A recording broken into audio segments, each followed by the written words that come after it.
desarrollada y desplegada. Y pues que este tipo de necesidad, lo hemos dicho también algunas veces en las clases pasadas, refiere pues a una especie de necesidad explicativa respecto de este momento, aquel momento presente de la conciencia. Es decir, este, tomando como referencia al mismo Hegel y el momento que a él se le presenta como la conciencia desarrollada en su época, pues respecto de ese momento, pues hay toda una serie de acontecimientos que son pues, referidos por medio de esta reconstrucción genealógica. Y pues se dice que cada uno de estos momentos son necesarios en el sentido, pues de que vaya, nos permiten explicar lo que la conciencia en ese momento presente es. O sea, es decir, si todas esas, digamos, si no hubiera existido Kant, y eso ya lo decíamos desde hace unas sesiones, si Kant no hubiera existido, digamos, no se podría explicar ese momento que Hegel está viviendo, donde, pues, que es, vaya, la negación de la filosofía trascendental, ¿no? Y en este sentido decíamos que más allá de una negación apresurada de la filosofía trascendental, pues se tenía que más bien considerar que esta filosofía trascendental era un momento necesario para el desarrollo o para que la conciencia desembocara en ese momento que Hegel estaba viviendo, ¿no? Y así respecto de cada uno de los acontecimientos anteriores, o sea, cada uno de ellos fueron necesarios en este sentido de que pues la apelación a ellos permite explicar lo que la conciencia es en ese momento. Y este tipo de necesidad se distingue, decía Ricardo la clase pasada, pues de una necesidad ligada a un determinismo o a una suerte de destino. Es decir, o sea, tomando algún otro ejemplo, a lo mejor un poco más, pues como del sentido común, pues digamos, tomando como referencia a las conciencias individuales de cada uno de nosotros, en este momento desplegadas, desarrolladas como están ahora, bueno, constituidos nosotros como estudiantes de filosofía que están en la facultad de filosofía y letras, etcétera. O sea, para que todos estos, para que esto sucediera, pues hay una serie de acontecimientos anteriores, es decir, por ejemplo, pues a lo mejor que en la preparatoria conocimos a una profesora, un profesor que nos habló un poco de filosofía y entonces nosotros nos vimos interesados un poco en la filosofía o pues incluso como yendo un poco más atrás, pues a lo mejor desde niños hubo una serie de acontecimientos donde pues la lectura, no sé, el gusto por las humanidades fue inculcado desde la escuela, etcétera, ¿no? O sea, qué sé yo, una serie de acontecimientos que permiten explicar, son necesarios todos estos acontecimientos son necesarios en el sentido de que permiten explicarnos a nosotros ahora desplegados, desarrollados como estudiantes de filosofía, ¿no? Sin embargo, pues no sucede que de alguna manera hay una serie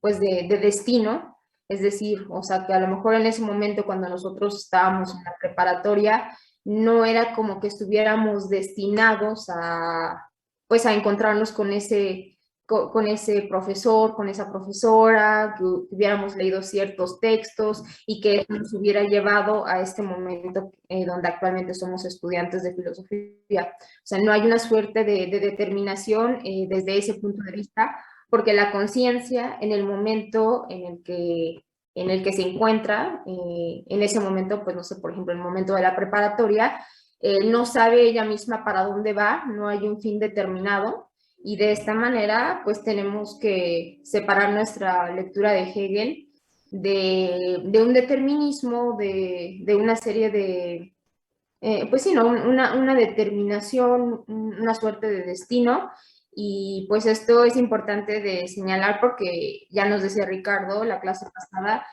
que algunos intérpretes de Hegel incluso pues sí sostendrían algo así, y pues no es el caso. Entonces hay que hacer esta distinción de en qué sentido es que estos acontecimientos se entienden como algo necesario.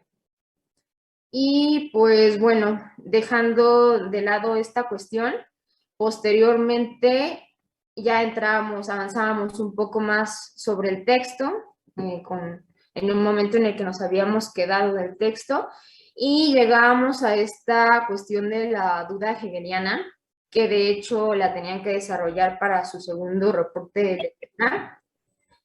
Y pues bueno, respecto de la duda hegeliana, tenemos que, pues como el mismo Hegel nos dice en el texto, en la fenomenología del espíritu, la fenomenología, es decir, todo este despliegue del saber tal y como se va manifestando, es el camino de la duda desesperada, es lo que nos dice Hegel.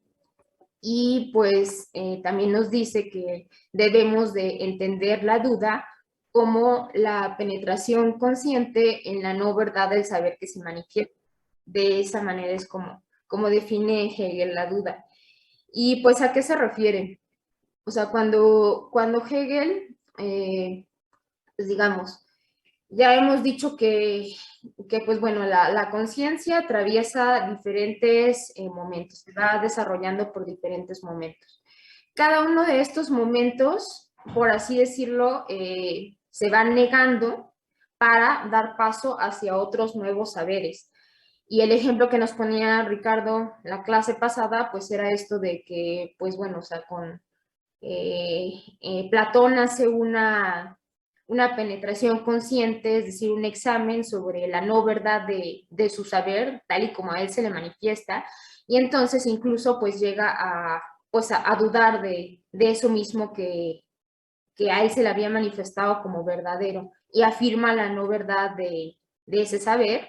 Posteriormente pues se pasa a Aristóteles y pues así, ¿no? Digamos también la ciencia aristotélica es negada por la ciencia moderna, por las concepciones modernas, etcétera, ¿no? Entonces, pues hay una suerte de progreso, bueno, no sé si progreso o desarrollo, una especie de evolución en la conciencia a través de todos estos momentos hasta llegar al momento actual. Y pues bueno, o sea, se van desechando unos saberes, por así decirlo, o se van cambiando, van dando paso hacia otros nuevos saberes, se va abandonando lo que se tenía como verdadero para dar paso hacia nuevas creencias, hacia nuevas concepciones. Y otra cosa importante que también nos dice Hegel en el texto es que no se trata de una duda que regresa hacia el mismo punto. Y algo que veíamos la clase pasada es que con esto a lo que Hegel se está refiriendo o es un guiño hacia la duda de Descartes. La duda de Descartes, como ya vimos, también lo dijo Ricardo de pasada la clase anterior, y pues también a lo mejor ustedes pues ya conocen esta cuestión del genio maligno, que es establecido en las meditaciones metafísicas por Descartes. Pues se trata de una suerte de duda generalizada sobre todas las creencias que se le presentan a Descartes, ¿no? Es decir, las presencias, la duda de todas estas creencias que se dan a través de los sentidos, de la realidad espaciotemporal, de la razón en general. O sea, es una duda sistemática respecto de todas estas creencias. Entonces, después de esta duda sistemática, es decir, de la afirmación, al menos a nivel lógico, de la duda respecto a todas estas creencias, lo que Descartes hace después es, pues, afirmar también otras cosas que no pueden ser dudadas, las certezas firmes para él, siendo la primera de ellas el cogito, ¿no? Y así pasando hasta pues la afirmación de la certeza relativa a la existencia de Dios. Entonces, cuando Descartes tiene ya asegurada la existencia de Dios, lo que hace es, pues bueno, a través de esta sustancia que es Dios, pues une a la sustancia pensante con el mundo objetivo, y pues de esta manera lo que sucede pues es que pues el sujeto, al sujeto es accesible el mundo objetivo, y de esta manera se tiene conocimiento necesario y universal, se tiene conocimiento pues absoluto. Entonces, pues bueno, a lo que voy es que toda esta duda es lo que nos decía Ricardo la clase pasada, pues tiene que ver con una cuestión metodológica. Es decir, Descartes decide, metodológicamente hablando, tomar este rumbo pues bueno, o sea, dudar de todo y llegar de esa manera hasta las cosas de las cuales no puede dudar. Es una cuestión metodológica, meramente hablando, y no es una cuestión ontológica como sí sucede en Hegel.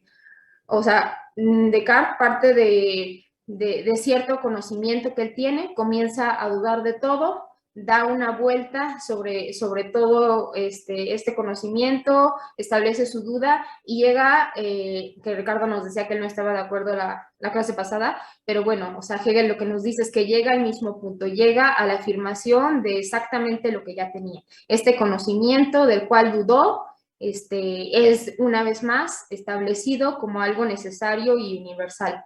Y pues sí, ¿no? O sea, se trata de una herramienta, en este caso la duda es meramente una herramienta, no es algo que intervenga en el desarrollo del conocimiento tal y como sí sucede en Hegel, porque en Hegel lo que sucede es que, pues bueno, o sea, toda esta trascendencia de la conciencia a través de diferentes momentos, pues es posibilitada a raíz de la duda y de la penetración consciente en la no verdad de cada uno de esos saberes. O sea, tiene que ver, la duda está como intrínseca a la ontología de esa conciencia, de esos saberes. O sea, si nosotros no dudáramos, no se podría constituir el saber tal y como lo que es. O sea, la duda parece ser como de alguna manera el vehículo o para ir llegando de una hacia otra creencia y así ir desarrollando la conciencia o ir, pues sí, no estableciendo esta trascendencia de la conciencia hasta el momento actual. Y pues vaya, ¿no? En pocas palabras, pues se trata de una duda ontológica y no de una duda meramente metodológica como la que nos presenta Descartes. Y pues a grandes rasgos, eso fue lo que se vio la clase pasada. No sé si alguien tenga un comentario respecto de ello.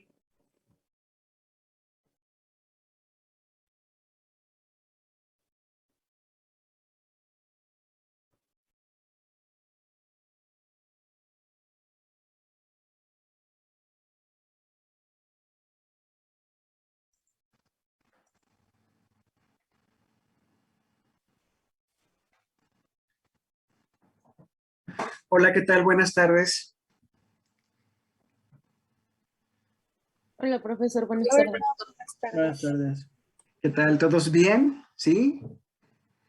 Excelente. Pues entonces vamos a continuar. Vamos a continuar en donde nos quedamos. Si no hay preguntas para Cintia, pues vamos a continuar exactamente en el punto en donde nos quedamos.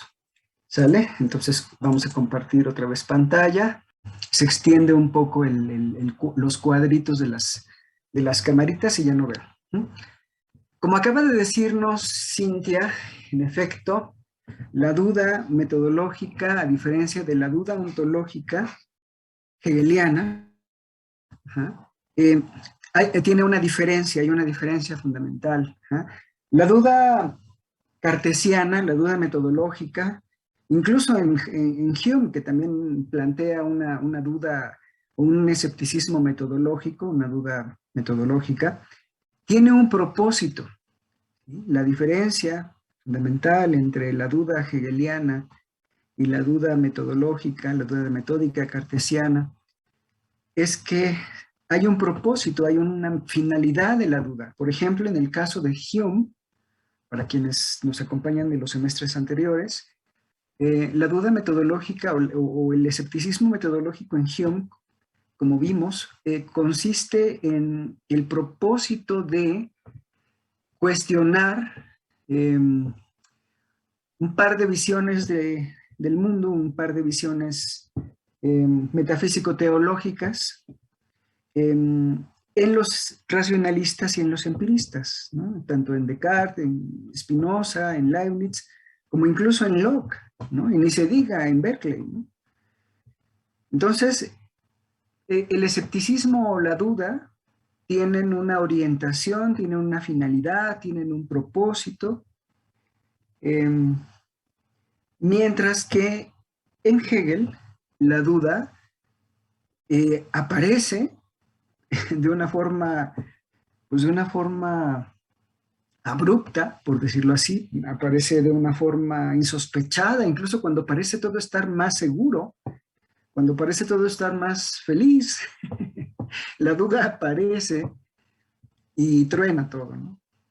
Tuerce todo. Ajá. Entonces, esta duda en Hegel, la duda en Hegel, como la plantea Hegel en esta sección, en este pasaje, parece no tener propósito, parece no saber hacia dónde se dirige, no tiene una dirección.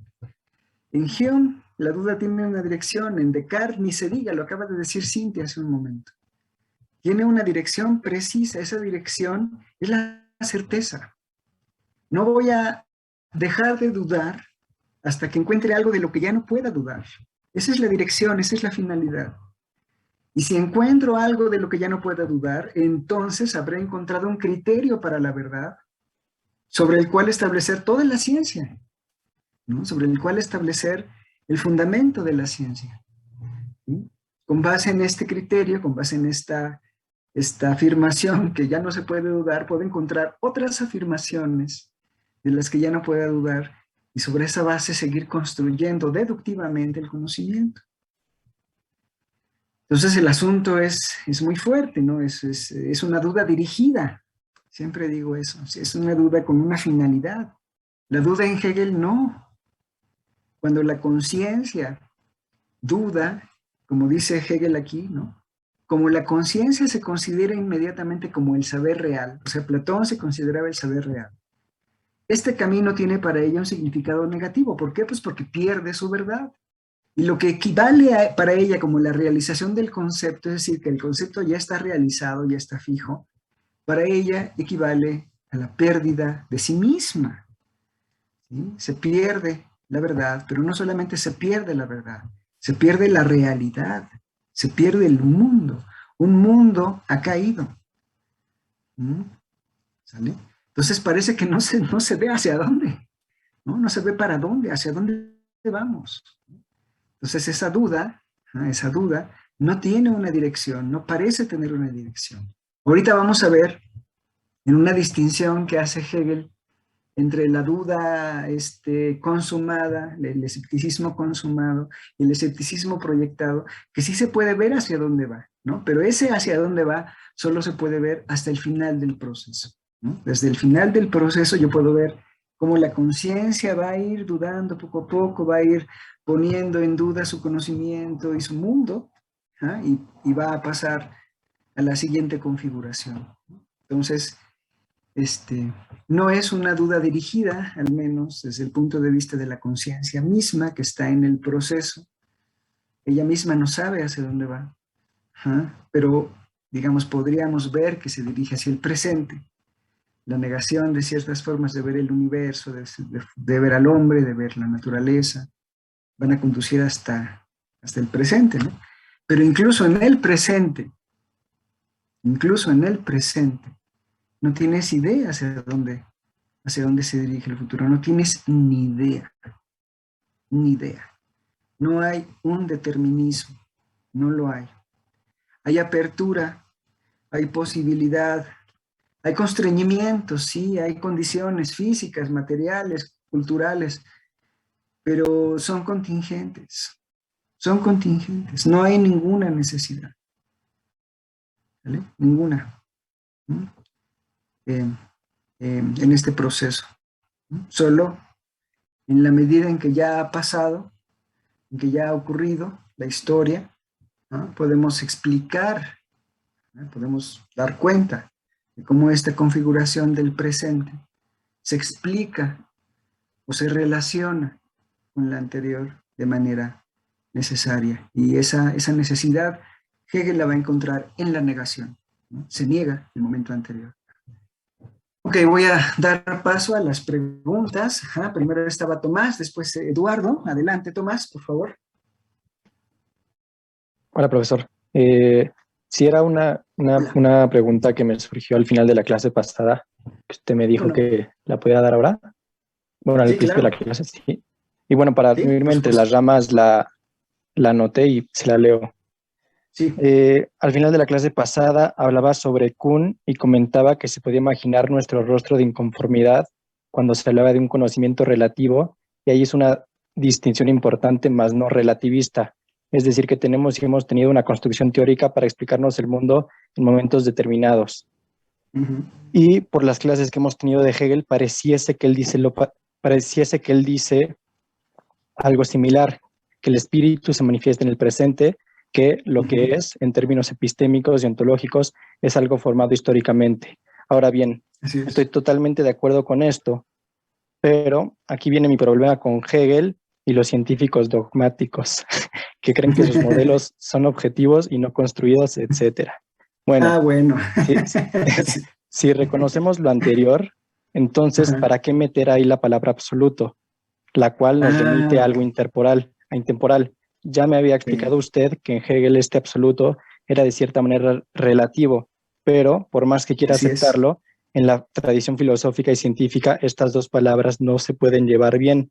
Si Hegel afirma No. lo absoluto como el conocimiento al que ha llegado la Sí. conciencia en el Sí. presente, es, es Claro. decir, que le da una condición temporal, ¿no sería esto una Sí. contradicción? Darle No. temporalidad al absoluto, porque entonces Ajá. tendríamos varios absolutos, el de Aristóteles, el de Ptolomeo, el de Newton, el de Einstein, Ajá. etcétera. Sí, Esa claro. es. No, sí, es una extraordinaria pregunta y tiene que ver. Muy bien, Tomás, creo que vamos en el camino, ¿no? En efecto, creo que va bien la clase, va bien el entendimiento de estas cuestiones. En efecto, yo dije que ese absoluto al que se refiere Hegel es relativo a cada momento, ¿no? Relativo a cada momento. Y parece una contradicción, no, no lo parece, lo es.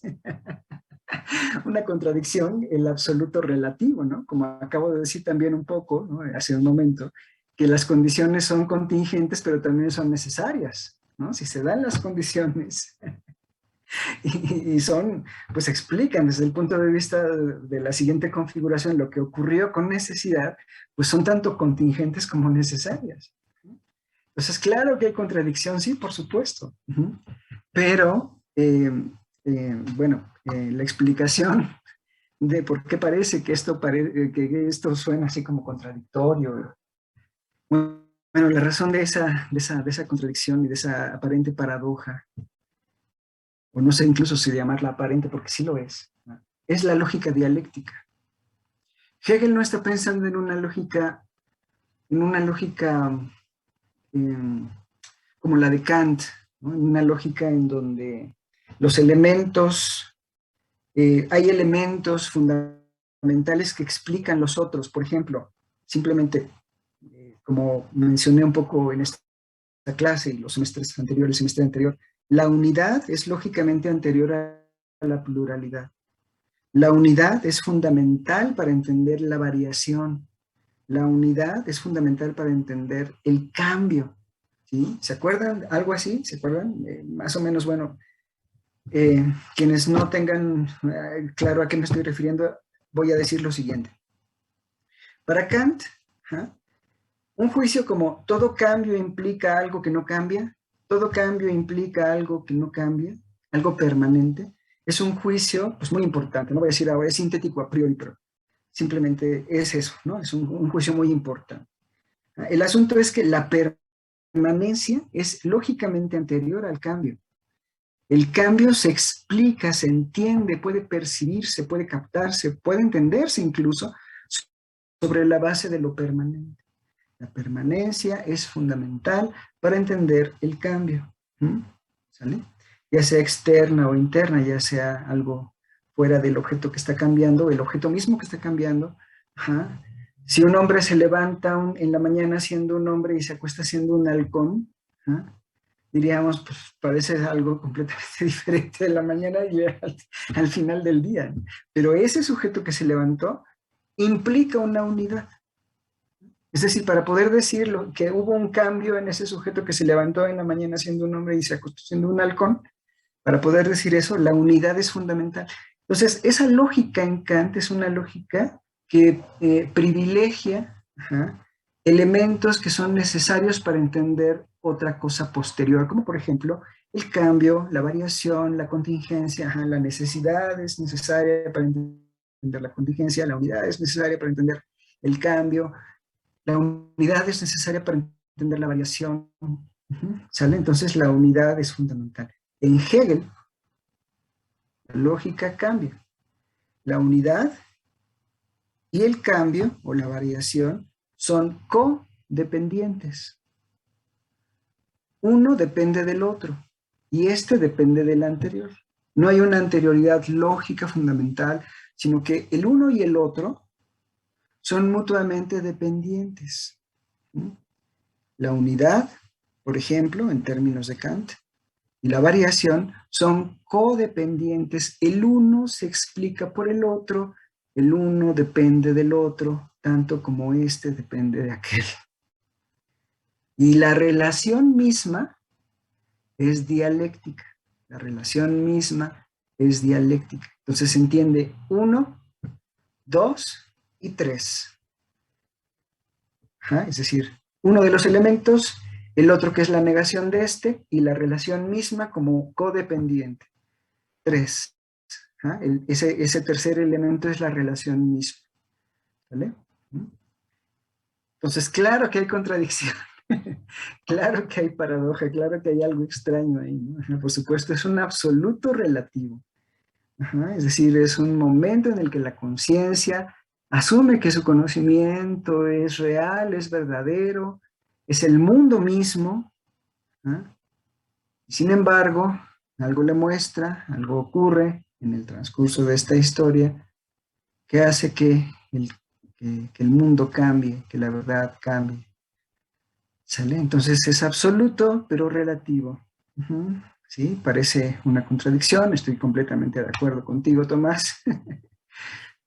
Parece una contradicción. Y es justamente lo que Russell, cuando en su juventud todavía era hegeliano y era, pues, le admiraba a Hegel, admiraba la lógica de Hegel, algo que no aceptaba de la lógica de Hegel y que hizo que pues, intentara hacer su propia lógica, bueno, una lógica que todavía estamos aprendiendo en la lógica simbólica, que aprendemos en los primeros semestres de la carrera y en las ciencias, ¿no? En la Facultad de Ciencias estudian lógica simbólica, ¿no? La lógica de Russell. Lo que hizo que fuera más allá de esa lógica de Hegel fue precisamente que no admitía que pudiera haber contradicción. Eso le parecía pues, un error. ¿No? Que no podía haber, que no, o sea, los términos tienen que ser claros, ¿no? Y esa ambigüedad, que a lo mejor un poco a ti Tomás, pues te parece un poco extraña o te molesta, o como suena un poco, Russell, más o menos creo yo, tenía esa misma percepción, ¿no? Una lógica que implica la contradicción, una lógica que acepta la contradicción, no puede ser sólida, no puede ser admitida. Hay que pues, depurar la lógica, formar una nueva lógica. El Bertrand Russell, pues no recuerdo ahora, 18, 20 años que admiraba a Hegel, pues cambió su camino, ¿no? Igual Peirce, ¿no? Peirce también era un hegeliano importante, un hegeliano, pues un fan de Hegel. También en algún momento dijo, no va por ahí, no hay algo que no cuadra en esa lógica, ¿sale? En esa lógica dialéctica. Bueno, entonces el asunto es, el absoluto solo puede entenderse de forma relativa, ¿no?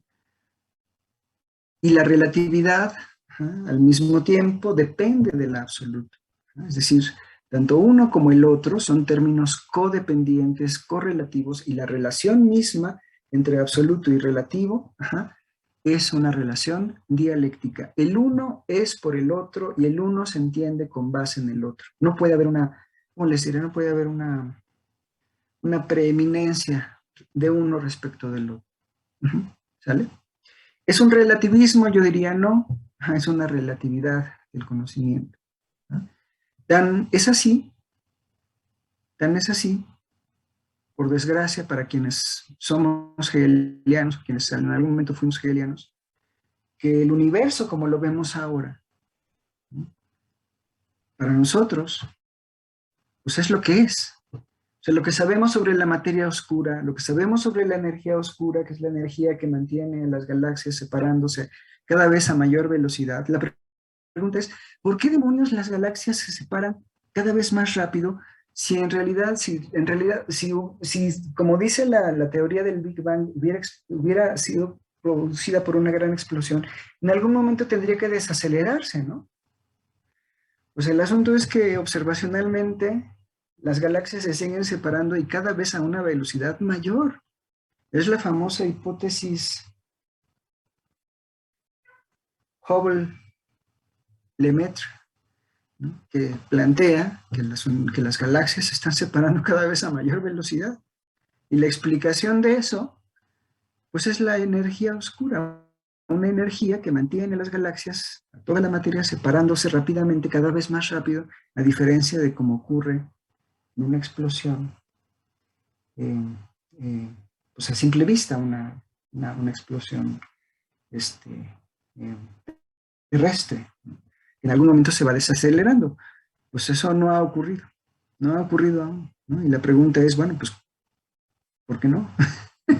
Al contrario, parece que se sigue acelerando. Pues lo que sabemos del universo, la materia oscura, la energía oscura, los quarks, es lo que es el mundo, ¿no? Lo afirmamos, y lo afirmamos con firmeza.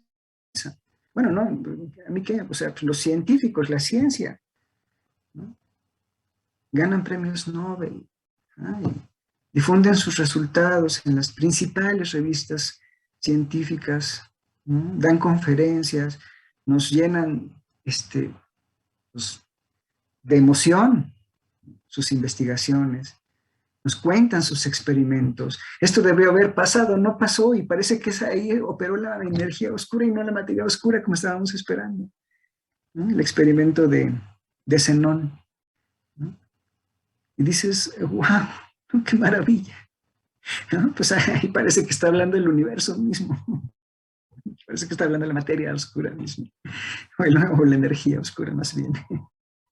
Y dices, wow, qué maravilla. Entonces parece como si pues eso ya estuviéramos tocando algo, ¿no? Estuviéramos tocando una fibra del universo, y parece realmente un momento, pues no sé cómo decirlo, sino de otra forma, absoluto, un momento cumbre en la historia, ¿sale? En donde parece que finalmente se va a poder dar una hipótesis respecto del origen, la fuente de la energía oscura, ¿no? Entonces dices, wow, ¿no? Qué maravilla, ¿no? Wow, ¿no? Pero ese absoluto, si somos consecuentes con Hegel, será siempre relativo a un momento histórico, siempre relativo a un momento histórico. ¿Es una contradicción? Puede ser que lógicamente lo sea, pero animémonos a pensarlo ontológicamente. ¿Con cuántas contradicciones no vivimos? A nivel lógico, ojalá pudiéramos eliminarlas, pero a nivel ontológico, ¿con cuántas contradicciones no existimos? Nosotros no solamente individualmente, sino colectivamente, como pueblo, Ahora imagínense universalmente, ¿no? Es decir, desde el punto de vista de la conciencia universal. ¿Sí?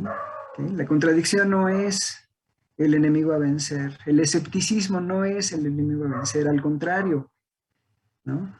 Mejor para nosotros, afina nuestras herramientas, afina nuestros conceptos, nuestras expectativas. El escepticismo no es el enemigo a vencer. ¿Sí? Eso es hacia donde me voy a dirigir el día de hoy. Ajá. No, sino hacia la quietud. ¿Sí? El enemigo a vencer es la quietud, es el ya no hacer nada, es el quedarse quieto, es el creer que ya es Kant.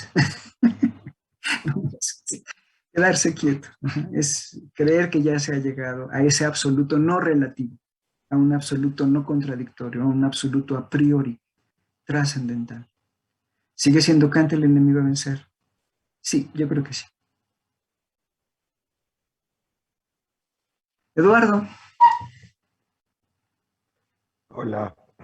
Hola.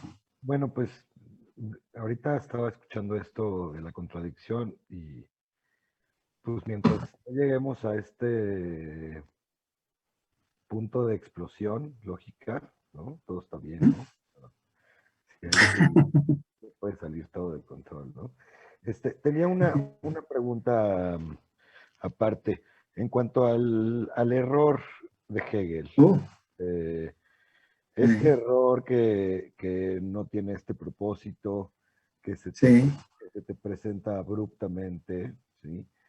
¿Qué tanto de carácter tiene para ser visto como accidente? No. Bueno, híjole, ay, otra vez aquí, es en donde seguramente Eduardo y Tomás y todos dirán, ay, por Dios, ¿cómo vamos a aceptar algo así? Pero voy a tratar de explicarlo. El error en efecto, o la duda, que es el concepto que estamos viendo ahorita, pero sí, el concepto anterior, lógicamente anterior, que estábamos viendo en la exposición es el error, ¿no? Para Hegel, el error, a diferencia de otros filósofos, el error no es el enemigo a vencer, no es aquello que debemos evitar. El error es inevitable. Si la conciencia duda ontológicamente, entonces la conciencia erra ontológicamente, se equivoca ontológicamente.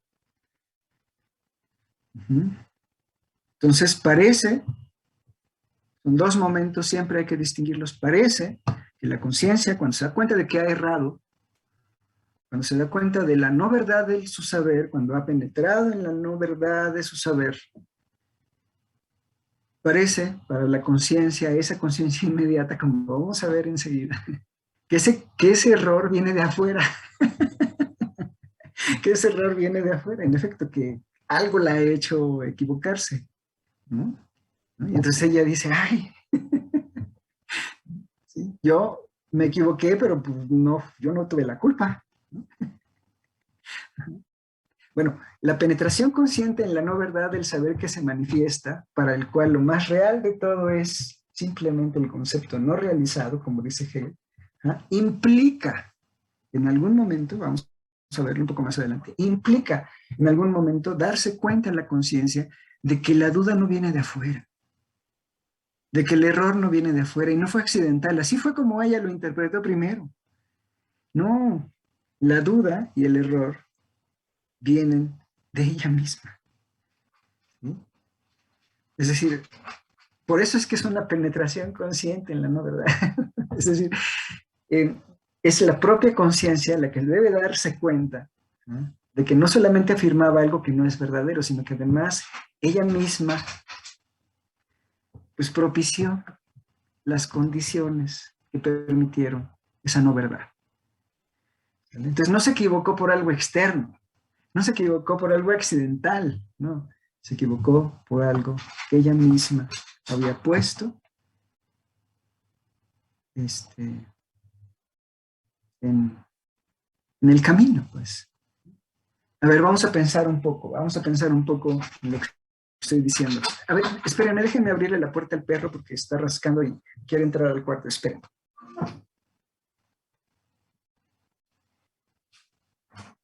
Procedente.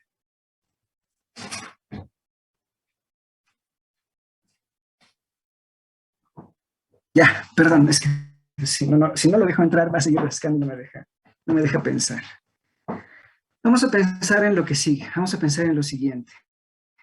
Fíjense, siempre he dicho y diré, mientras la universidad me dé la oportunidad de dar clases, que la propuesta de Hegel es monumental, ¿no? Y que la propuesta de Kant es también, bueno, impresionante, impresionante. Siempre he dicho y diré también que Kant es un monstruo, es un gigante de la filosofía. Y siempre también menciono esto, como seguramente no me dejarán mentir, lo dije desde el principio. El punto de partida de la filosofía trascendental, el punto de partida de la filosofía trascendental, su fundamento, es dar cuenta de algo que Kant piensa que es un hecho. Dar cuenta de algo que Kant asume como verdadero, que hay conocimiento empírico universal y necesario. ¿Vale? Entonces, un poco recordando la pregunta de Tomás, para Kant, el conocimiento newtoniano es un conocimiento absoluto. Digo, no toca la cosa en sí, no llega pero es absoluto en ese sentido, ya no hay más. Es el desarrollo tope de la razón humana y de la ciencia. Igual con la geometría euclidiana, igual con la lógica aristotélica, ya no hay más. Habrá desarrollos por ahí, adornos, pero siempre serán referentes referidos a la lógica de Aristóteles, a la geometría euclidiana y a la física de Newton. ¿Sí? No la podrán desbancar, no podrá haber competidores. ¿Vale? Entonces, la pregunta de Eduardo es, ¿se equivocó Kant a propósito? ¿Se equivocó Kant o se equivocó Kant accidentalmente? Si se dan cuenta, no, es que no se puede decir. ¿Cómo les diré? Sin temor a caer en una injusticia.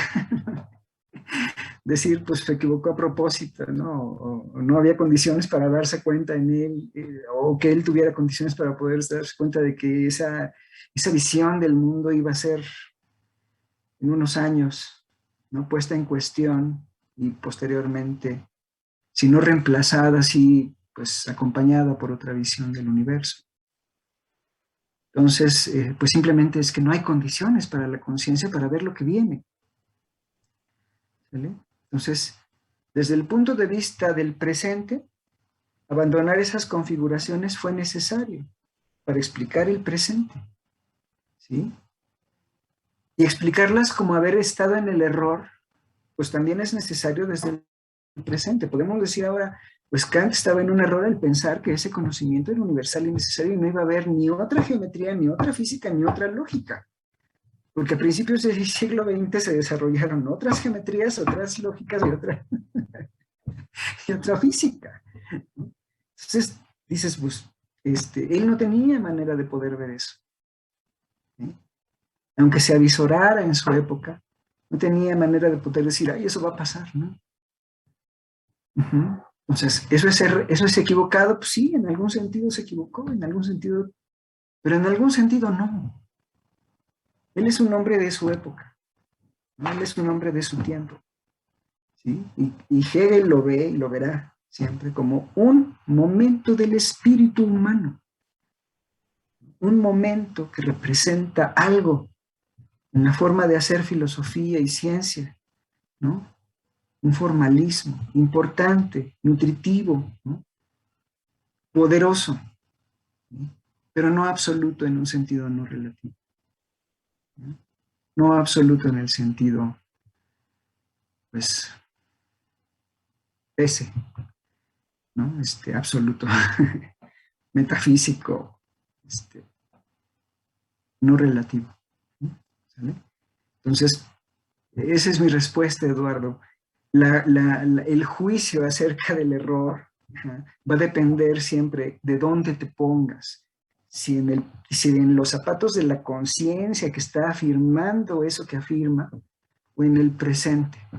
¿Sale? Si te pones en los zapatos de Kant, no puedes decir otra cosa, de veras no puedes decir otra cosa. Es eso lo que está viviendo él, ¿no? Un momento de esplendor en la filosofía, un momento que es la suya, ¿verdad? Un momento de esplendor en la ciencia, ¿no? Qué padre, ¿no?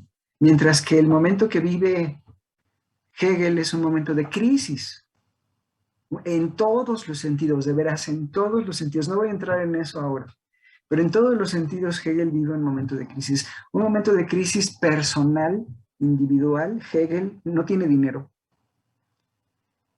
Está quebrado y tiene hijos que mantener, esposa, y ya los editores le están diciendo, apúrate a escribir la fenomenología del espíritu, apúrate, porque si no, entonces, eso es, en su época también, Alemania estaba en un estado de descomposición horrible, está siendo invadido por Francia, en fin, bueno, todo un rollo ahí, ¿no? Ve entrar a Napoleón, según dice la historia, es un mito a lo mejor, no sé, ¿no? Ve entrar a Napoleón cuando invade Alemania, pasar a Napoleón en su caballo, y él lleva el manuscrito de la fenomenología del espíritu en su brazo. Quién sabe si eso sea cierto, pero suena a un momento de crisis, ¿no? ¿Sale? Y en las ciencias, por supuesto, empiezan a darse también pues unas ¿cómo les diré esto?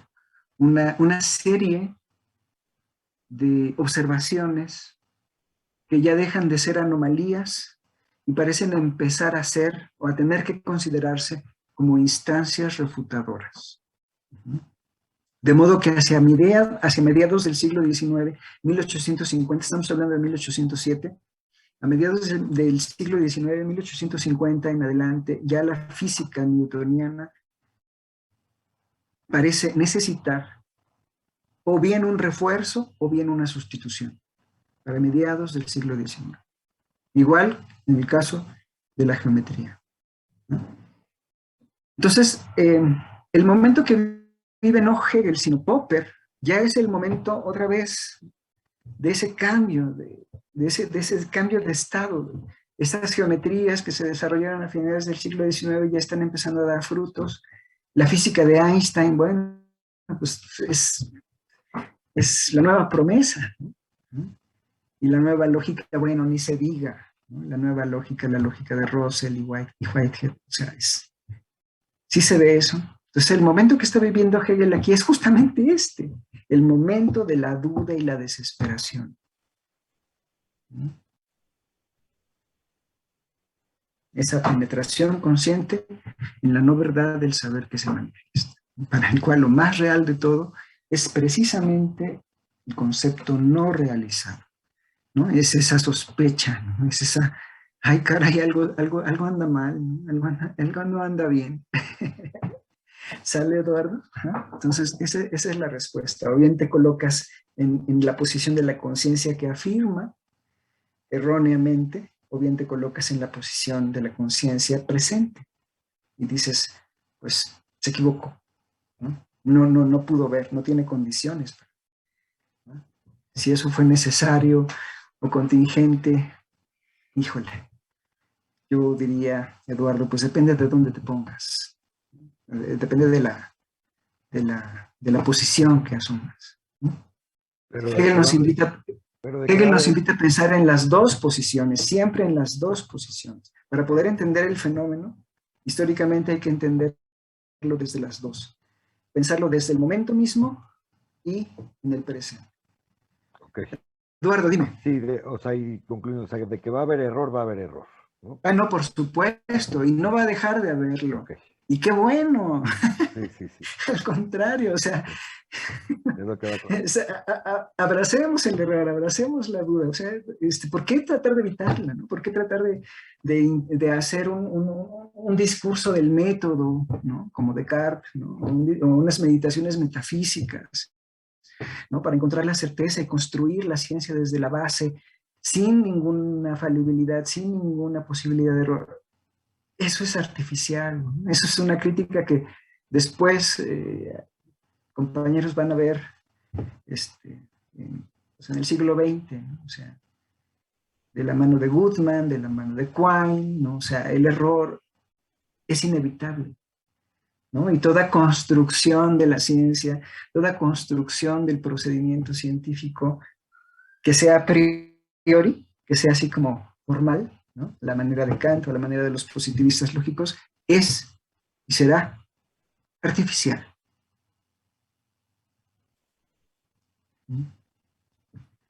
Es imposible eliminar la duda, así como que es imposible eliminar la metafísica, ¿no? De la ciencia, ¿no? Imagínense a Carnap, ¡ah, no, por favor! Es imposible eliminar la ambigüedad del lenguaje. Esto a lo mejor no entienden qué estoy diciendo aquí. Pero bueno, ya lo verán ustedes. Carnap, uno de los más importantes positivistas lógicos, pensaba que la metafísica parece tener sentido porque hay ambigüedad en el lenguaje. Así que lo que tenemos que hacer es, a través de la herramienta de la lógica simbólica, eliminar la ambigüedad, eliminarla, ¿no? Y quedarnos con los conceptos firmes, sólidos, que se pueden anclar en la experiencia, en lo que él llama hechos atómicos. Uy, si eso es así, pues vamos a tener una ciencia libre de metafísica. ¿No? Pues no, mano. No se puede. ¿No? Desde los 60 o quizás desde los 50 se puede ver del siglo pasado, se puede demostrar incluso que el lenguaje humano no se puede eliminar la ambigüedad del lenguaje. Por lo tanto, no se puede eliminar la metafísica del lenguaje. Es necesario, o sea, bueno, ya después, si tenemos alguna oportunidad el próximo semestre, diré algo al respecto. No es eliminable la metafísica.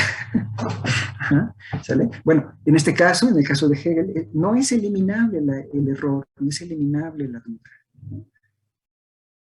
No es algo que podamos evitar, ¿no? Al contrario, querer eliminar el error o querer eliminar la duda, evitar la duda, es una ficción, es el error mismo, nos dice Hegel, ¿se acuerdan? Sí. Nos lo dijo hace un párrafo o dos atrás. Querer hacer eso es el error mismo. Muy bien. Y bueno, incluso sobre esta base podemos decir, desde los 70, 80 del siglo pasado, hay una epistemología del error, ¿no? Hay una epistemología del error, hay una teoría del conocimiento. En lugar de fijarse en los aciertos o en los éxitos, se fija en los errores, ¿no? En los momentos en donde esto debió haber pasado, no pasó. ¿Y qué pasó? ¿Qué fue lo que pasó? Entonces, el error a veces es más nutritivo que el acierto, ¿sí? Da caminos, no abre caminos, abre posibilidades que no se veían antes. En fin, bueno, ¿no? Como, si no recuerdo mal, esa es la historia de los rayos X, por ejemplo, ¿no? Bueno, en fin. Si a alguien les interesa, pues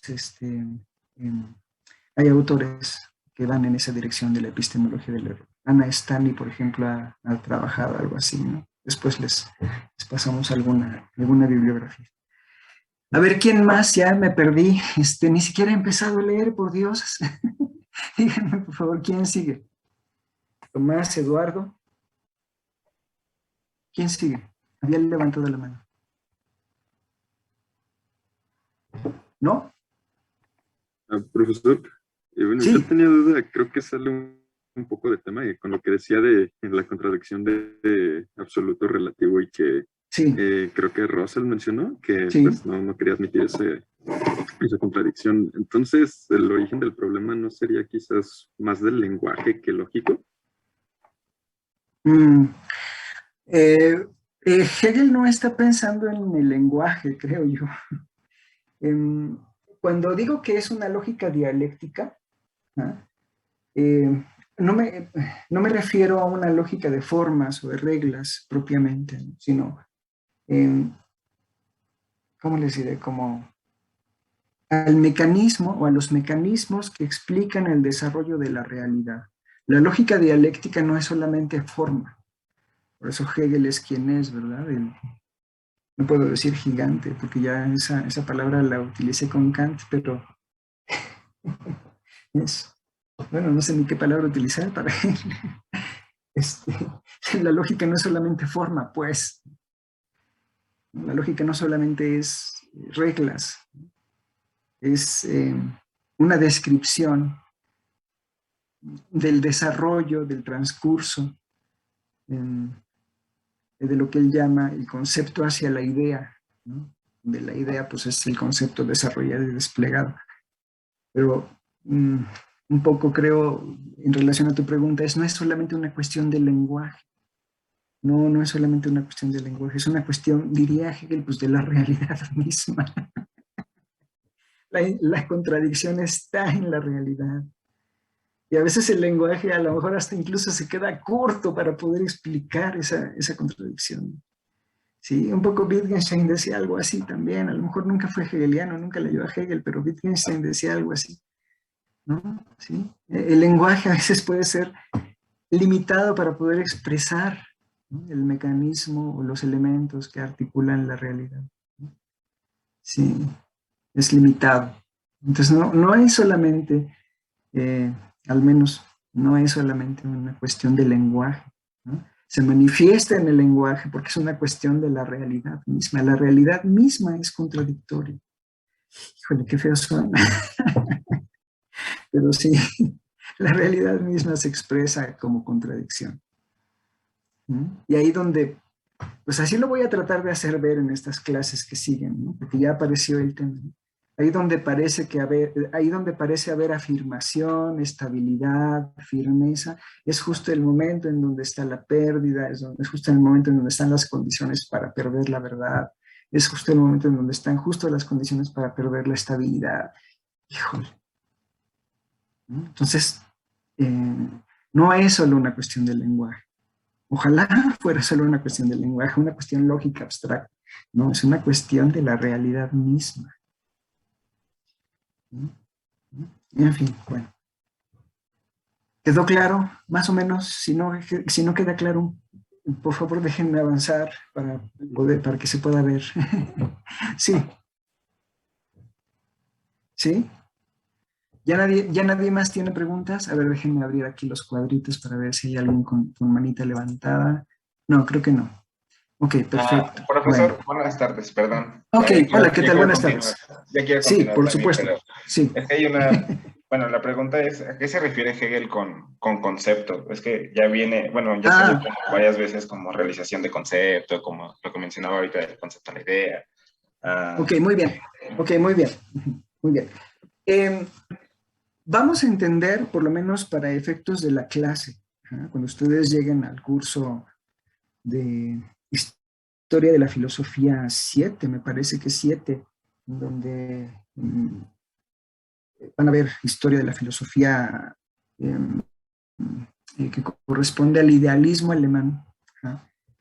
Y si pueden, pues les recomiendo ampliamente el curso con Jorge Armando Reyes, mi colega Jorge Armando Reyes. Lo que van a ver es que, lo que van a ver es algo distinto de lo que voy a decir ahora. No tan distinto, pero sí, al menos un poco.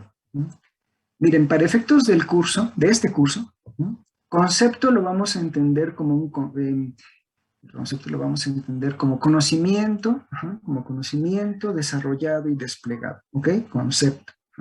Mientras que la noción de idea la vamos a entender como algo que empieza a generarse, que empieza a darse en el pasado y culmina, según Hegel, ¿no? se desarrolla, ¿no?, hasta llegar al concepto. Entonces, la idea es la forma no desarrollada, es la forma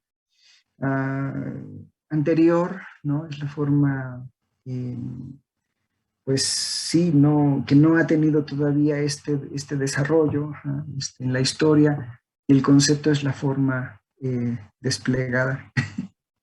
A ver, vamos a poner un ejemplo. Vamos a poner un ejemplo de esto. Y voy a poner por lo menos dos ejemplos. El primer ejemplo es una conciencia individual. Una conciencia individual. ¿sí? Por decirlo así. Piensen en ustedes mismos cuando eran unos niños. ¿Y cómo veían el mundo? ¿Sale? ¿Cómo veían el mundo? ¿Cómo veían a la gente? ¿Cómo veían a sus padres? ¿Su relación familiar? ¿Cómo se veían a sí mismos? ¿Cómo veían a sus amigos en la escuela? ¿Vale? ¿Sí? Por decirlo así, esa es la idea. ¿Sí? Mientras que el concepto es lo que son ustedes ahora. ¿Sí? Entonces, hagamos esa comparación. ¿Creen lo mismo acerca del mundo de cuando eran niños? ¿Creen lo mismo acerca de sus padres cuando eran niños?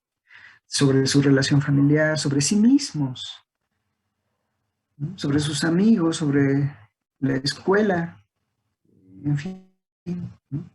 Sobre el amor, sobre el arte, sobre la música, sobre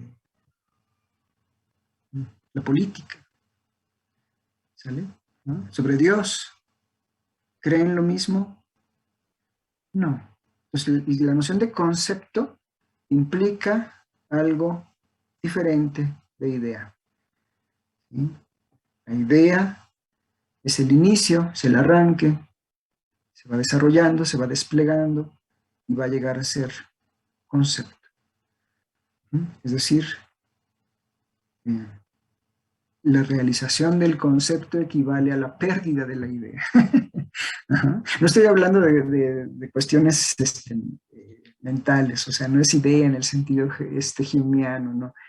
Es que si lo llamamos así, la noción de idea en Hegel equivale como a algo que todavía no ha tenido una visión del mundo como la tenemos en el presente, que es el inicio, que es el arranque, que es la conciencia natural que pugna por llegar al verdadero saber. Entonces, concepto lo entenderemos como conocimiento desarrollado y desplegado, al final del proceso. ¿Sale? Así lo entenderemos. Ahora, el asunto, y aquí se va a complicar la cosa, aquí me va a decir, no, profesor, no meta más problema. Seguramente van a decir, pero ahí les va, ¿no? La idea, para sí misma, es concepto. O sea, otra forma de decirlo, ¿no? Otra forma de decirlo es cuando yo era niño, creía que eso era el mundo. Que lo que creía que era la relación familiar, como veía a mis padres, como veía a mis amigos, como veía la escuela, creía que eso era, ¿de acuerdo? Ya acabado, desarrollado y desplegado. Entonces la idea tiene para sí misma y desde sí misma la aprehensión de un concepto. ¿Vale? Pero pues vista desde el final del proceso dices, no, mano, pues pobre de ti. ¿No? Pobre Ricardo de los 3, pobre Ricardo de los 5, ¿no? O sea, lo que veía y lo que creía del mundo, pues no sé. Y tenía que desaparecer, ¿no? Tenía que desaparecer. Y digo, ay, pues, así suena así feo, ¿no? Como tenía que, así como, pues sí, así como si fuera una predisposición, no, un destino, no, en lo absoluto. Tenía que desaparecer porque pues no es lo que creo ahora. Ni de mis padres, ni de una relación familiar, ni de Dios, ni de la amistad, ¿sale? Es diferente. ¿Sí? ¿Está claro? Sí, muchas gracias, profesor. No, de nada, de nada, de nada. Oiga, tengo que avanzar, de veras tengo que avanzar. Adelante. Las preguntas son muy buenas, van en una muy buena dirección, creo yo, pero tengo que avanzar, si no, no voy a acabar jamás con esta introducción de 8 cuartillas, ¿no? Apenas 8 páginas de la fenomenología. Entonces, por favor, las preguntas que tengan ahorita, vamos a poner una pausa, ¿no? Y vamos a continuar con la lectura.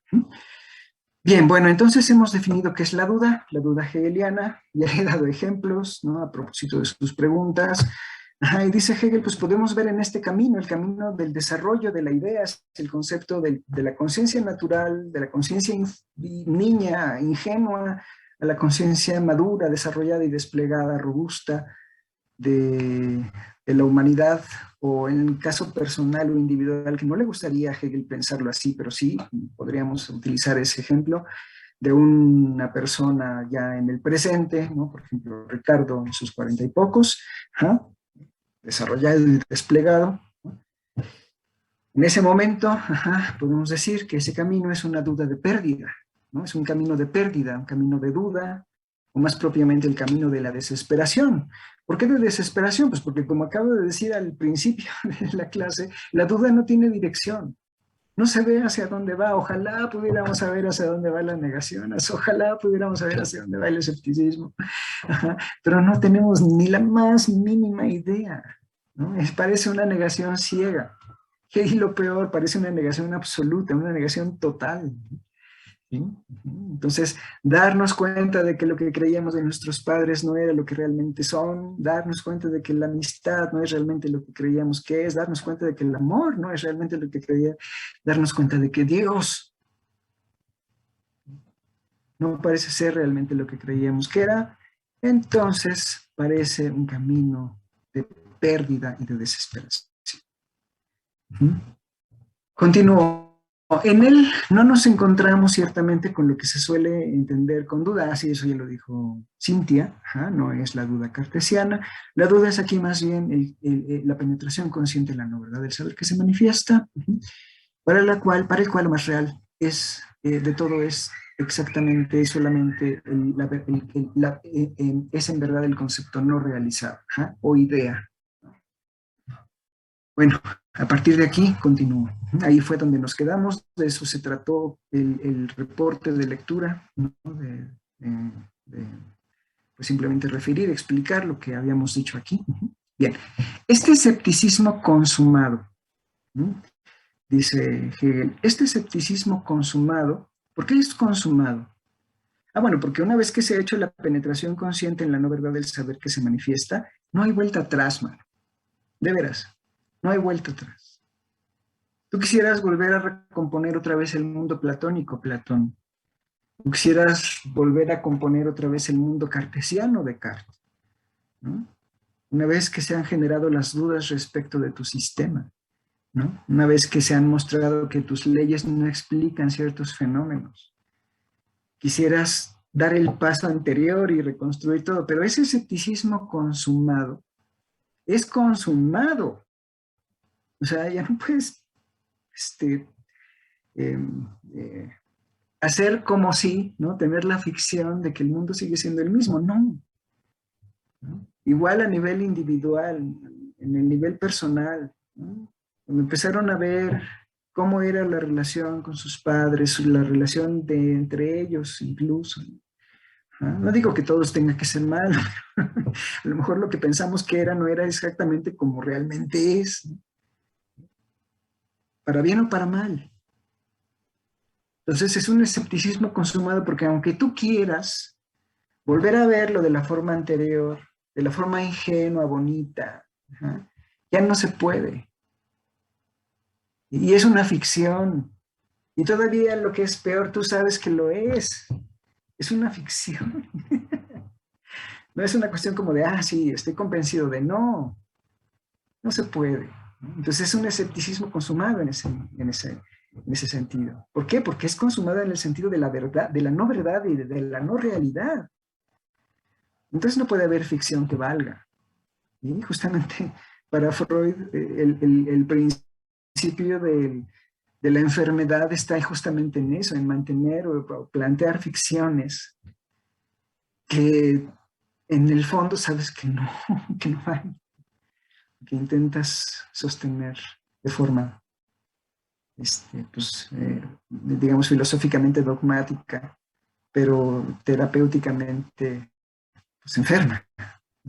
Entonces, este escepticismo consumado no es tampoco, dice Hegel, lo que un severo celo por la verdad y por la ciencia cree haber aprestado y pertrechado para ellas, a saber, el propósito de no rendirse en la ciencia a la autoridad de los pensamientos de otro, sino de examinarlo todo por sí mismo y ajustarse solamente a la propia convicción. O mejor aún, producirlo todo por sí mismo y considerar como verdadero tan solo lo que uno ha hecho. ¿Sí? Vamos a detenernos ahí. Este escepticismo consumado, este escepticismo que penetra en la no verdad del saber que se manifiesta y en la no realidad, no solo en la no verdad, sino en la no realidad del saber y del mundo que se manifiesta, no es como en el caso de Descartes, ¿no? En el caso de Bacon, no ceñirse a la autoridad en su época. ¿Cuál es la autoridad en su época? Solamente hay dos, la Biblia y Aristóteles. La Biblia y Aristóteles. Entonces, o tenías que ceñirte a la Biblia o tenías que ceñirte a Aristóteles o una síntesis de ambas, ¿no? Y no podías decir ciertas cosas. Entonces, no se trata o no tiene que ver con no rendirse a la autoridad de los pensamientos de otro, sino de examinarlo todo por sí mismo y ajustarse solamente a la propia convicción, dice él, ¿no? O mejor aún, producirlo todo por sí mismo y considerar como verdadero tan solo lo que uno ha hecho, ¿no? ¿Por qué no? Bueno, pues porque, ¿cómo les diré? Esta posición en donde la conciencia, este personaje del que nos está hablando Hegel, se da cuenta de la no verdad del saber y de la no realidad del mundo, ¿no? Puede, como hace un momento les decía yo, ¿no? Intentar plantear en mecanismos, por decirlo así, ¿no? Para afirmar algo que era o que es muy semejante a lo anterior. Muchas veces se ha dicho que en realidad Descartes no deja atrás el escolasticismo, ¿no? Que en realidad Bacon sigue siendo también un aristotélico velado, ¿no? Entonces, dice Hegel, no se trata de oponerse a la autoridad externa, no se trata de oponerse a una autoridad de otro, sino, dice él, tampoco, incluso, ¿no? De examinarlo todo por sí mismo y ajustarse a la propia convicción. ¿Por qué no? Ahorita lo va a decir Hegel, ¿no? Después de esta línea que dice, que sigue.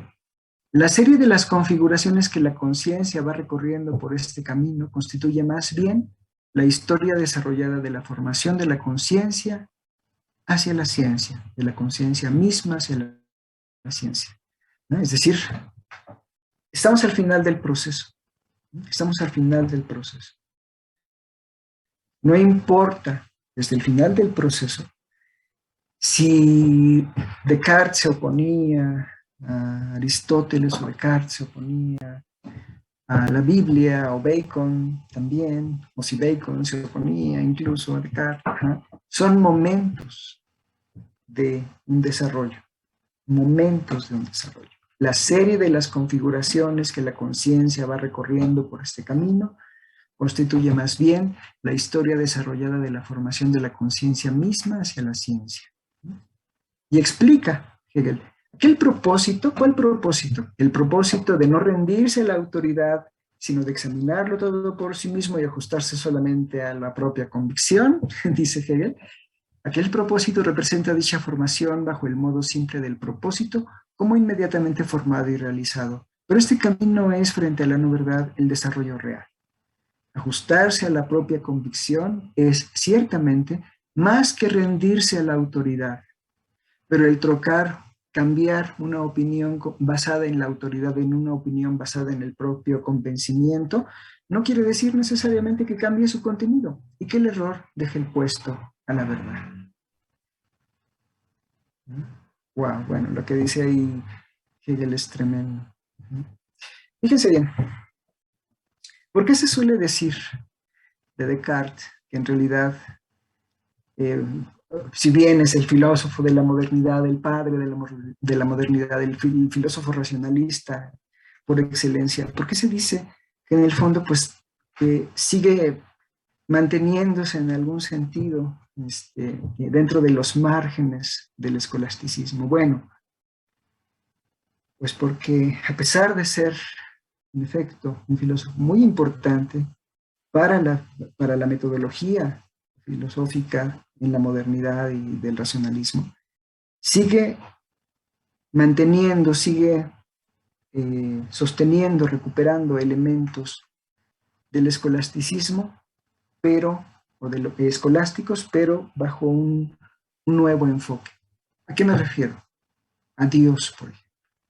La necesidad de un alma inmortal, la necesidad de un elemento metafísico que conecte el mundo externo con el mundo interno, el mundo físico con la mente, y que garantice la verdad del contenido de sus representaciones. Entonces, dice Hegel, pues ajustarse a la propia convicción no es más que, bueno, es ciertamente más que rendirse a la autoridad, pero pues no vas más allá. No vas más allá. ¿Sí? Convertir una opinión basada en la autoridad en una opinión basada en el propio convencimiento no quiere decir necesariamente que cambie su contenido y que el error deje el puesto a la verdad. ¿Sale? En otras palabras, recuperar a Dios, ¿no?, o a elementos como el alma, la armonía preestablecida de Leibniz, o la natura naturans de Spinoza. Recuperar esos elementos que parecen estar, ¿cómo les diré?, argumentados firmemente en la razón, en argumentos sólidos. Parece más que rendirse a la autoridad, aceptar autoritariamente, dogmáticamente los conocimientos, porque yo los he examinado, pero dejar de estar en el error no implica dejar de estar en un mundo, en el mismo mundo. ¿Vale? Es la misma crítica que venía anteriormente, ¿no? ¿Sí? La duda no es aquí aquella que empieza a dudar y regresa al mismo punto. No es la duda la que se opone a la autoridad y regresa a la misma opinión, nada más que ahora pues ya tengo argumentos para decirlo, ¿no? Entonces no acepto, por ejemplo, por decirlo así, ¿no? Es una caricatura. No acepto por autoridad que la Tierra esté en el centro del universo, pero estoy convencido por argumentos observacionales y racionales que la Tierra está en el centro del universo. Ah, qué bien. Wow. Qué inteligente soy. Y dice Hegel, pues no. La diferencia, dice, como enseguida dice, ¿no?, el mantenerse dentro del sistema de las opiniones y los prejuicios, siguiendo la autoridad de otros o por la propia convicción, solo se distingue por la vanidad que la segunda manera de entrar. Es decir, la diferencia es que en el primer momento en que la conciencia acepta por autoridad ciertos conocimientos, como que la Tierra está en el centro del universo, como que Dios existe, como que el alma es inmortal, como que bla, bla, bla, a diferencia de no, ahora estoy convencido porque tengo argumentos, hay razones de peso, observacionales, Bacon, o racionales, Descartes, de que Dios existe, de que de que el universo está en el centro, etc. Solo se distingue, dice Hegel, porque la segunda es una forma de afirmar el conocimiento desde una gran vanidad. A diferencia de la primera, que es simplemente receptiva, ¿no? Yo recibo dogmáticamente, abrazo, afirmo, y digo, sí, así es el mundo, acríticamente, dogmáticamente, y la otra digo, sí, he puesto en crítica la autoridad, he revisado las cosas y ya me convencí de que así son. En realidad no hay cambio, no hay cambio. No hay un avance, no hay desarrollo, estoy en el mismo punto. Sigo estancado. No ha cambiado mi forma de ver el mundo, en realidad. Yo creía que sí, pero por más razones que tenga y por más observaciones que tenga al respecto, el mundo sigue siendo el mismo, ¿no? Eso es lo que dice Hegel. ¿Sí?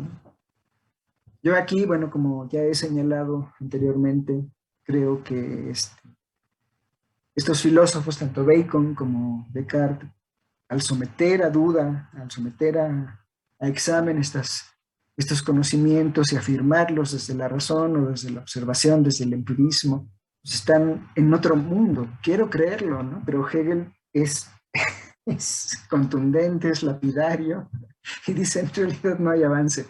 ¿Y por qué no hay avance? Tengo que explicarlo. ¿Por qué no hay avance? Porque en realidad no hubo negación. En realidad no hubo negación. Hubo un ajuste, simplemente. Hubo una interpretación, una reinterpretación, hubo un manejo, ¿no?, de estas creencias o conocimientos, pero en realidad no hubo un cambio. No se negó algo. No se abandonó un mundo. Se siguió manifestando, se siguió afirmando. ¿Vale? Bueno, esa es la idea. Esa es la idea.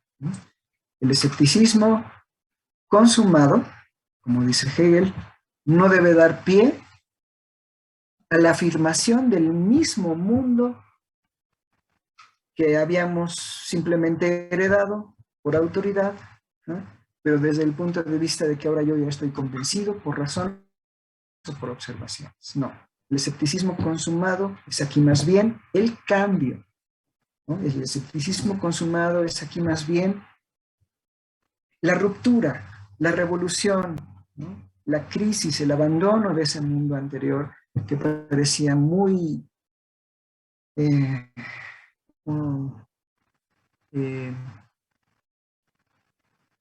estable, parecía muy cómodo, que parecía muy firme, ¿no?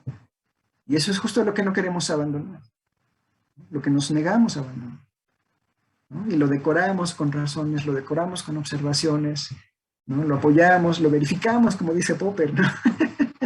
Todo el tiempo parece encontrar verificación, ¿no? O encontramos razones por todas partes, ¿no?, cuando en realidad lo que deberíamos hacer es ponerlo en duda. Ponerlo en duda, pero en duda en serio, ¿sí? Esa es la idea. Este escepticismo consumado no es, pues, una afirmación de lo anterior, pero ahora racionalizado o empíricamente apoyado, no. Es una negación en el sentido firme, en el sentido fuerte, es un abandono del mundo anterior y del saber anterior. Y la única diferencia entre una y la otra es que la segunda manera implica una gran vanidad.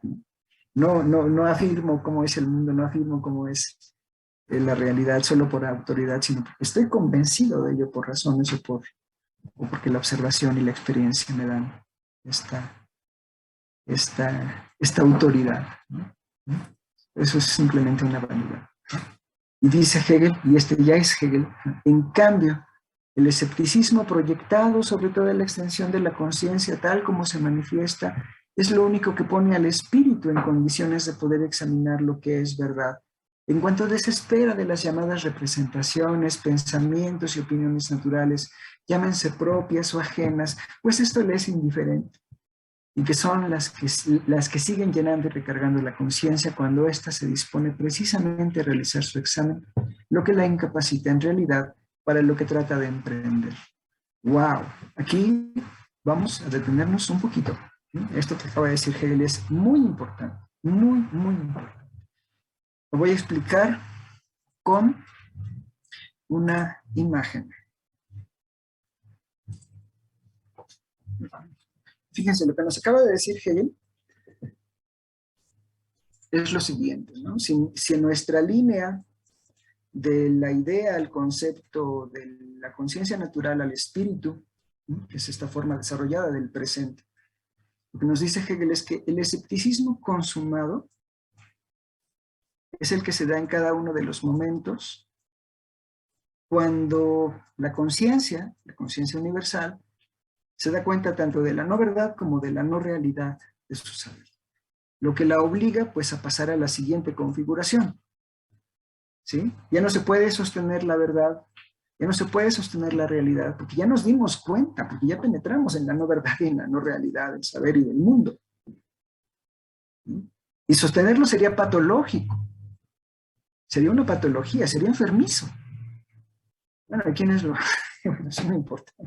Hay quienes lo harían, no lo hacen, pero Hegel está planteando más bien, la investigación de Hegel es del cambio, no de la afirmación patológica, que también se da y después se hicieron muchos esfuerzos por describir esas patologías, ¿no? La historia de la locura de Foucault, por ejemplo. Bueno, el asunto es este. Nos damos cuenta de la no verdad y de la no realidad, del saber y del mundo que se manifiesta. Pasamos a la siguiente configuración. Pero esta, puesto que no es la presente, puesto que no es la del espíritu, también, desde el punto de vista del espíritu, tiene que ser negada. Negada la verdad y negada la realidad. Lo que obligará a la conciencia en ese momento a pasar a la siguiente. Y esta también será, ¿no?, negada, su verdad y su realidad, y así, para pasar a la siguiente. ¿Por qué? Porque lo que creemos en el presente es distinto de lo que creímos en algún momento. En nuestro presente creemos en la antimateria, en la energía oscura, en la materia oscura. ¿Sale? Es una hipótesis que aparece en 1929. ¿Sale? Pero en estos momentos, ni idea siquiera de algo así. Ni siquiera viene, ni siquiera aparece. Ni siquiera se puede, ni siquiera hay condiciones para poder prever algo así o poder tener una hipótesis al respecto. No hay condiciones. Entonces tuvimos que pasar de la no verdad y la no realidad de este mundo a este que se acerca un poco más, pero todavía no es, y de esta no verdad a no realidad a esta, y de esta a esta, y así, ¿vale? Entonces, el escepticismo consumado es cada uno de estos momentos, y se pueden dar cuenta. Es tanto la afirmación como la negación de este momento. Es la afirmación y la subsecuente negación de este momento. Afirmación y subsecuente negación, ¿sale? Ese es el escepticismo consumado. Es la conciencia dándose cuenta de la no verdad y no realidad de este momento. El escepticismo proyectado es el que la conciencia, estando desde el final del proceso, como el búho de Minerva, puede ver cómo se ha ido desarrollando. El escepticismo proyectado a través de las figuras de la conciencia, a través de este camino de la pérdida, ¿no?, es en realidad el camino real, el desarrollo real, ¿no? Eso es lo que dice Hegel, ¿no? Si lo tienen ahí, yo ya no voy a cambiarlo aquí, voy a dejarlos viendo el esquemita que acabo de dibujar. Yo ahora tengo mi texto enfrente. Si ustedes lo tienen, por favor, vamos a leer otra vez. En cambio, el escepticismo proyectado sobre toda la extensión de la conciencia tal como se manifiesta es lo único que pone al espíritu, fíjense bien, aquí ya voy a regresar a mi esquema, pone al espíritu en condiciones de ver cómo se da este camino, ¿no? Cómo llegó a ser lo que es. ¿Sí? Sí, otra vez la pregunta es, ¿qué es la ciencia? Si queremos saber qué es la ciencia desarrollada y desplegada, ¿qué es la que tenemos en el presente? Pues vamos a ver cómo ha llegado a ser lo que es. No hagamos un estudio trascendental, ¿no?, abstracto, ahistórico, sino hagamos la historia de cómo llegamos a ser cómo llegamos a saber lo que creemos y cómo llegamos a la realidad que tenemos. ¿Sale? Ese es lo que está planteando. ¿Sí? Entonces, el escepticismo consumado que parece que no se mueve hacia ningún lado, que parece que no tiene dirección, que parece que no va hacia ninguna parte, que nada más es una pérdida, en realidad es una ganancia. ¿Sí? En realidad es un progreso, implica un avance. ¿Sí? Esta idea va a ser muy importante de ver. A lo mejor ahorita es decir, pero ¿qué clase de teoría del conocimiento nos está dando este hombre aquí? ¿Qué clase de teoría del conocimiento es esta, por Dios? ¿Eh? Pero solamente recuerden lo siguiente. Popper plantea en el siglo XX, en 1934, 1935, que sobre la base de la falibilidad, del criterio falibilista del conocimiento, de poner en cuestión, poner en duda la verdad de nuestras creencias, de nuestras hipótesis, de nuestras teorías, es que podremos encontrar la verdad. ¿Sale? Esa es una idea muy importante. La no verdad nos conducirá a la verdad. La no realidad del saber de un momento nos conducirá a la realidad. ¿Está claro? Entonces, a lo mejor puede sonar así como, ¿pero qué nos está diciendo este profesor? Dios mío. ¿Qué clase de teoría del conocimiento es esta? Bueno, Fíjense bien, ¿no? Esto es algo muy importante. El falibilismo tiene un sentido. ¿Sí? El falibilismo tiene una dirección. Visto desde el punto de vista de la conciencia que vive el momento, no tiene ni idea hacia dónde se dirige. No puede saberlo. Eso es una pérdida. Como dice, no, Rosy, no. Como dice Hegel, es una pérdida. Oh, creo que está sonando la alerta sísmica. Sí, vamos a salir, por favor, con cuidado todos.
Los pies.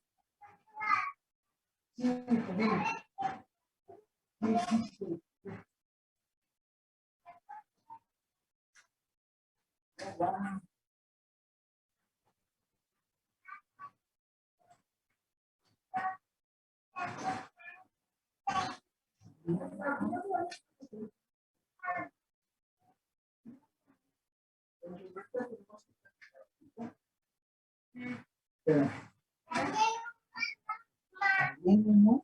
Espérame, estoy dando clases. Espérame. Axi, ¿me ayudas? Estoy terminando de dar clase. Por favor. Ven. Vamos para allá. Ay, Rodolfito. Ven, Rosa, métete.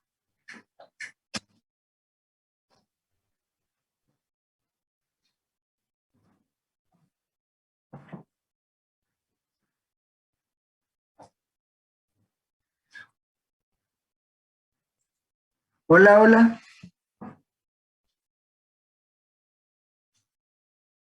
Hola, buenas. ¿Qué tal? Hola, ¿qué tal? ¿Están bien? Ah, sí, por acá no sonó la ¿Sí? alarma. No sonó. Ah, Acá sí, por acá sí. Abril, dime. no, que por acá tampoco. Tampoco. Ah, bueno. No, pues por acá sí. En el sur, pues en el sur, por Médica Sur, por San Fernando, la colonia Toriel Loguera, por aquí sí sonó la alerta. Pero pues parece que fue algo una falsa alarma, porque pues salimos y no, nada más nos mojamos, porque no pasó nada. Sí, ya después se cayó incluso la alerta. Pero bueno, a ver, déjenme ver, nos quedan 15 minutos todavía de clase. Voy a dejar ahora de compartir pantalla para ver, pues, no sé, Cintia creo que sí se desconectó, a lo mejor todavía está fuera. No sé cuántos realmente estén ahora aquí conectados, como para poder continuar con la clase.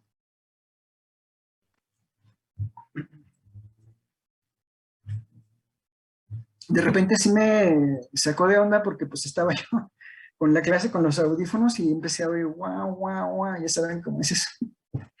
Y alerta sísmica, dije, ah, caray. Pues por eso salimos aquí como procede el protocolo, ¿no? Pero parece que solo fue una falsa alarma, ¿no? ¿Todos están conectados, más o menos? ¿Sí? ¿La mayoría? Éramos 31, sí, seguimos siendo 31. ¿Sí? Bueno, si les parece, pues vamos a continuar, ¿sí? A menos que... Ajá, Renata también. ¿Sí? Entonces vamos a continuar con lo que estábamos diciendo, ¿vale? Estábamos con la diferencia, una diferencia conceptual, que también creo que es una diferencia intuitiva, entre el escepticismo consumado y el escepticismo proyectado. Como le decía yo hace un momento, y hacia allá me iba a dirigir antes de que sonara la alerta esta, como le decía a Eduardo hace un momento, a propósito de su pregunta, ¿ah? ¿Cómo se vive el escepticismo si como consumado o como proyectado? ¿Cómo se vive el error, ¿no? Si como contingente o como necesario, ¿sí? Es algo que depende del punto en el que te encuentres. No sé si esta exposición del escepticismo consumado y proyectado haya dado un poco de luz al respecto, pero hacia eso quisiera orientar ahora los minutos que me quedan. Este escepticismo consumado,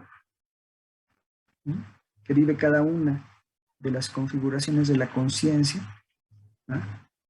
puede verse desde el final del proceso como un escepticismo proyectado, es decir, como un escepticismo que atraviesa el camino, el desarrollo, y que tiene la clave pues, de un progreso, ¿no? Que tiene la clave de un desarrollo positivo, ¿no? Entonces, este camino negativo es al mismo tiempo positivo, ¿no? A lo mejor Tomás otra vez piensa, pues es que ahí hay una contradicción, ¿no? Ese camino de desarrollo que parece un camino de pérdida es al mismo tiempo un camino de ganancia, ¿no? También, al mismo tiempo. Solo que pues uno no lo puede ver, ¿no? Estando en cada uno de los momentos, lo que vive pues es pérdida, ¿no? Y como va a decir enseguida Hegel un poco más adelante, la conciencia dice ya basta, dice ya párale. O sea, ¿por qué todo el tiempo por qué todo el tiempo estoy perdiendo verdad y perdiendo saber, perdiendo la realidad, ¿no? Entonces va a llegar un momento en el que va a decir, estoy harto, ¿no? Pero bueno, este escepticismo consumado es el momento o es el punto de vista de la conciencia que vive la penetración consciente en la no verdad del saber que se manifiesta y en la no realidad del mundo que se manifiesta. Mientras que el escepticismo proyectado es visto desde el presente hacia acá y dices, pues sí, ¿no? Claramente hemos dejado de pensar esto del universo, esto de la Tierra, esto del Sol, ¿no? Que era un planeta, por ejemplo, hacer una estrella que giraba alrededor del Sol, hacer la estrella que está en el centro del sistema solar, etc. Entonces, vamos abandonando configuraciones, vamos abandonando saberes no verdaderos, no reales, por unos que se aproximan cada vez más al que manifiesto en el presente. Entonces, esa es la diferencia entre el escepticismo consumado y el escepticismo proyectado, entre un escepticismo que parece que no va a ningún lado, que nada más es la negación del saber por el saber mismo, ¿no? La negación de la autoridad y ya, ¿no? A un escepticismo proyectado que desde el final yo veo que tiene un sentido, ¿no? Entonces, como siempre digo, ¿no? El Ricardo de 3, el de 5, el de 15, el que entró a la facultad y que no tenía ni idea hacia dónde se iba a dirigir su carrera, ¿no? Si iba a terminar siquiera la licenciatura, si iba a terminar una maestría, ni soñando a lo mejor iba a hacer un doctorado, mucho menos iba a tener alguna vez oportunidad de dar clases en la facultad, ¿no? Es algo que solamente puedo ver desde el presente. Entonces, viendo desde el presente hacia el pasado, puedo decir, pues sí, ¿no? Valió la pena esa pérdida, ¿no? Y haciendo el recuento diría, pues sí, pues síguele, síguele. O sea, sí, vas a pasar de una a la otra, vas a sentir pérdida, vas a sentir que el mundo se te desmorona, pero al final, pues vas a estar aquí, ¿no? No sé si este momento es mejor que el anterior. Bueno, para Hegel sí. Para Hegel este momento es el momento de afirmación, el momento firme. Pero hacia adelante, yo mismo, ahora, ¿no? Como conciencia individual, puedo decir hacia adelante no tengo ni idea. Ni en lo personal, ni en lo profesional. No sé, tengo expectativas, tengo, ¿no? Pero nada realizado, ¿sí se ve? Lo que ocurra hacia el futuro, no lo puedo prever. No es predictivo. Alguien me decía en la clase pasada, y es una pregunta que es fundamental, ¿no? Parece una ciencia coja porque las predicciones no pueden hacerse efectivamente o exitosamente. Pues sí, porque no es una ciencia predictiva a la manera de la física. Es una ciencia descriptiva a la manera de la biología o de la fisiología. De la filosofía de un desarrollo. Entonces, bueno. Bueno. Y aparte de eso, lo que dice Hegel, si me permiten regresar al texto, ustedes vayan al texto también. El escepticismo proyectado sobre toda la extensión de la conciencia tal como se manifiesta es lo único que pone el espíritu al momento del presente en condiciones de poder examinar lo que es verdad sobre la base de su falsedad, ¿sí se ve? ¿No? Esta falsedad nos va a conducir finalmente a la verdad, ¿no? En cuanto desespera de las llamadas representaciones, pensamientos y opiniones naturales, llámense propias o ajenas, pues esto le es indiferente. Esto también es muy importante, ¿no? Esto que dice aquí Hegel, no importa, ¿no? A ver, voy a dejar de ver esto, quiero dejar de ver esto. No importa si esta configuración, ¿no? O esta otra es Platón o Aristóteles, es el pueblo griego, o es Alemania, o es Francia, o es quién, ¿no? Lo que importa es que son momentos, ¿no? Lo que importa es que son configuraciones, estaciones, como él llama, estaciones de tránsito, ¿no? Que la conciencia va atravesando hasta llegar al espíritu, hasta el presente. ¿Sí? No importa, entonces, los nombres, no importa los pueblos, no importa la conciencia individual, no importa la conciencia particular, lo que importa es que son momentos de una conciencia universal, ¿sí? Y seguramente alguien va a levantar la mano ahora, pero no todos atravesamos por esos momentos. No, eso a Hegel le tiene completamente sin cuidado. Son los momentos cumbres, los momentos claves del pensamiento universal, que explican cómo hemos llegado a pensar en el presente, en su época, 1807, lo que se ha llegado a pensar con base en la historia, ¿no? En el desarrollo de estos momentos. Como ahora podemos, si ponemos este momento en el presente, 2021, podemos decir, bueno, con base en los experimentos que se han hecho sobre materia oscura y energía oscura, ¿no? Esta hipótesis que arranca en 1929 y que hay todavía 10 años antes Einstein y Lemaitre estaban discutiendo acerca de si el universo se mueve o no, si hay expansión o no, etc. Podemos ver cómo pues, hay un desarrollo, ¿no? Que explica lo que estamos pensando ahora. No es gratuito, no es así como simplemente sacárselo de la manga, no, hay un desarrollo anterior, hay hipótesis, hay teorías, ¿no?, que se están tratando de validar o de falsar, como quieran. Ajá. Si existe o no la energía oscura, la materia oscura, ¿no?, o es una simple explicación ad hoc de por qué las galaxias se están separando a mayor velocidad como debería ser lo contrario, ¿no? En fin, bueno, pues esa es la idea de lo que acabo de leer, ¿eh? No importa si se trata de personas específicas, Platón, Aristóteles, no importa si se trata de pueblos específicos, el pueblo griego, el pueblo alemán, el pueblo francés, no importa, son momentos del espíritu, ¿no?, que en algún momento pues definieron la tarea de la ciencia, ¿no? Y todavía más, dice Hegel, ¿no?, llámense propias o ajenas, pues esto le es indiferente, o sea, el espíritu no le es indiferente, ¿no?, que sea Platón, que sea Aristóteles, que sea quien, ¿no? O sea, representan momentos, formas de entender la realidad. Específicamente, como decía alguna vez Cintia, ¿no?, dualismo, monismo, dualismo, síntesis, ¿no? Se separa, se une, ¿no? Platón, Aristóteles, San Agustín, Santo Tomás, ¿no?, etcétera, Descartes, Spinoza, ¿no?, dualismo, monismo, ¿no?, en fin, ¿no?